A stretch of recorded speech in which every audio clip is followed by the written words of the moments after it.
Hello friends, welcome back to my channel. तो friends, आज मैं आप लोगों के लिए एक लेसन प्लान लेकर आई हूँ, यानी कि पाठ योजना, जो कि पाठ योजना 20 है। इसके पहले भी मैं मैथ और साइंस से रिलेटेड ढेर सारी वीडियोज़ इस चैनल बेस्ट एजुकेशन एक्स पर प्रोवाइड की हूँ, और अगर आपको चाहिए तो मेरे इस चैनल पर जाकर देख सकते हैं।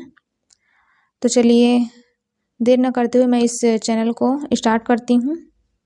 तो सबसे पहले इसमें दिनांक लिखें, कक्षा, विषय विज्ञान, उपविषय भौतिक विज्ञान, और जैसा कि आप जानते हैं आज का प्रकरण है ध्वनि, और बगल में चक्र यानी कि पीरियड, अवधि, पीरियड ड्यूरेशन 35 मिनट और 40 मिनट भी लिख सकते हैं। और उसके नीचे है विद्यालय का नाम। विद्यालय का नाम वही डालना है जहाँ पर आप टीचिंग करने जाएंगे। उसके नीचे है सामान्य उद्देश्य। सामान्य उद्देश्य में पहला पॉइंट है छात्रों में विज्ञान के प्रति रुचि उत्पन्न करना। दूसरा पॉइंट है विद्यार्थियों में पूर्व ज्ञान से नवीन ज्ञान में संबंध स्थापित करना। तीसरा पॉइंट है छात्रों में विज्ञान के प्रति रचनात्मक विकास उत्पन्न करना। चौथा पॉइंट है छात्रों में मानसिक शक्तियों का विकास करना। पांचवा पॉइंट है छात्रों को विज्ञान के महत्व से अवगत कराना। उसके बाद है विशिष्ट उद्देश्य। विशिष्ट उद्देश्य में 3 हेडिंग से डालने हैं: ज्ञानात्मक उद्देश्य, बोधात्मक उद्देश्य और क्रियात्मक उद्देश्य। तो ज्ञानात्मक उद्देश्य का पहला पॉइंट है विद्यार्थियों को ध्वनि के बारे में जानकारी देना। दूसरा पॉइंट है विद्यार्थियों को ध्वनि के सभी पहलुओं के बारे में जानकारी देना। बोधात्मक उद्देश्य का पहला पॉइंट है विद्यार्थियों में ध्वनि के बारे में समझ विकसित करना, और दूसरा पॉइंट है विद्यार्थी ध्वनि को बोधगम्य कर सकेंगे। उसके बाद है क्रियात्मक उद्देश्य। क्रियात्मक उद्देश्य का पहला पॉइंट है विद्यार्थी इस पाठ के प्राप्त ज्ञान को भविष्य में आने वाली कठिनाई का सामना कर सकेंगे। तो आगे बढ़ते हैं।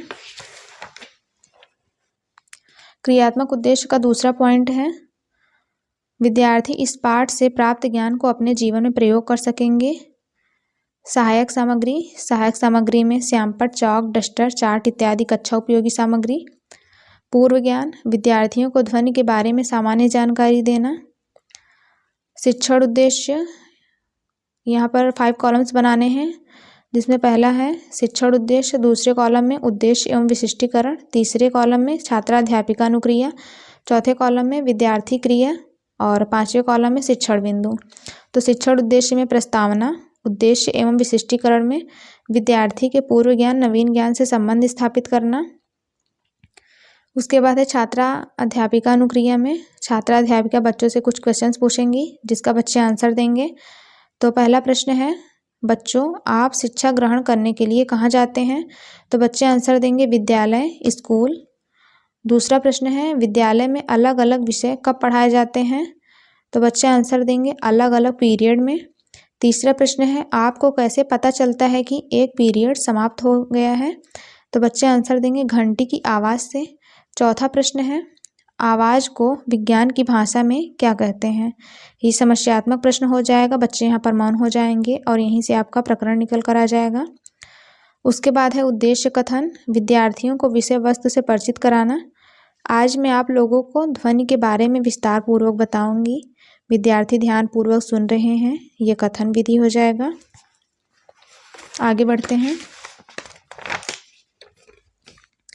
प्रस्तुतिकरण, पाठ को सरल एवं सुविधापूर्वक प्रस्तुत करना। अध्ययन अध्यापन की दृष्टि से प्रस्तुत पाठ को 2 भागों में बांटा गया है सुविधा के लिए।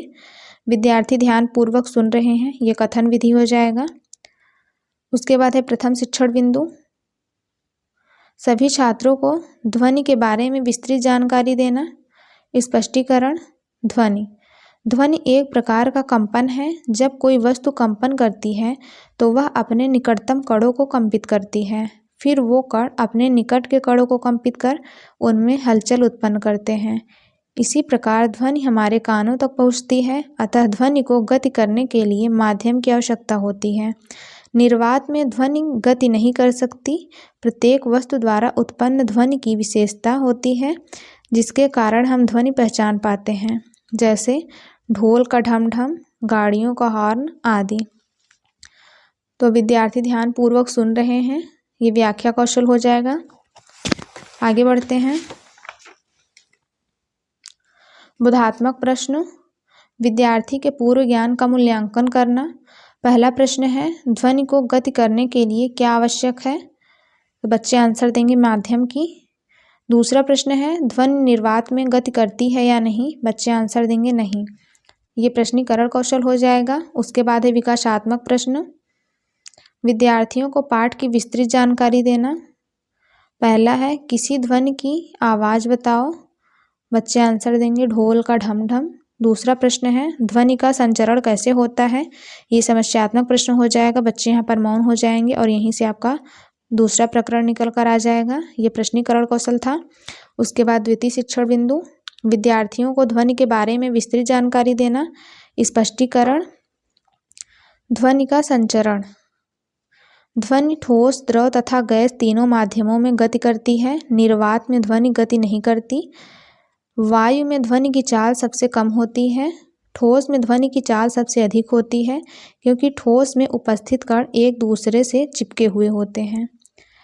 विद्यार्थी ध्यानपूर्वक सुन रहे हैं, ये व्याख्या कौशल हो जाएगा। उसके बाद बोधात्मक प्रश्न, विद्यार्थियों के ज्ञान का मूल्यांकन करना। पहला प्रश्न है ध्वनि कहाँ गति नहीं कर सकती, बच्चे आंसर देंगे निर्वात में।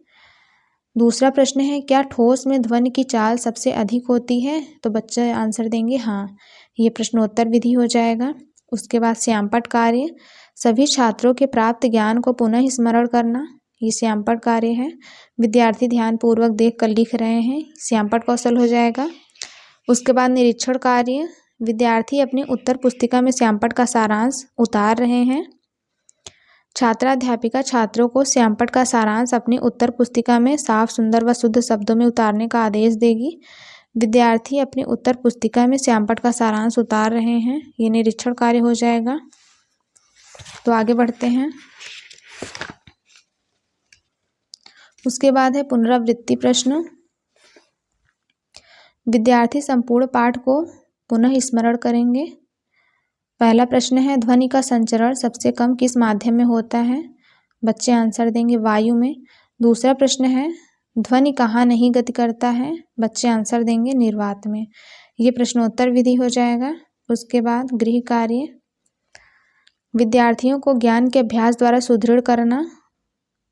पहला प्रश्न है ध्वनि को परिभाषित करते हुए ध्वनि संचरण की व्याख्या करना है। विद्यार्थी गृह कार्य को उत्तर पुस्तिका में उतार रहे हैं, ये अभ्यास विधि हो जाएगा। तो यहाँ पर ये लेसन प्लान कंप्लीट होता है। आई होप कि ये वीडियो आपके लिए हेल्पफुल रही होगी।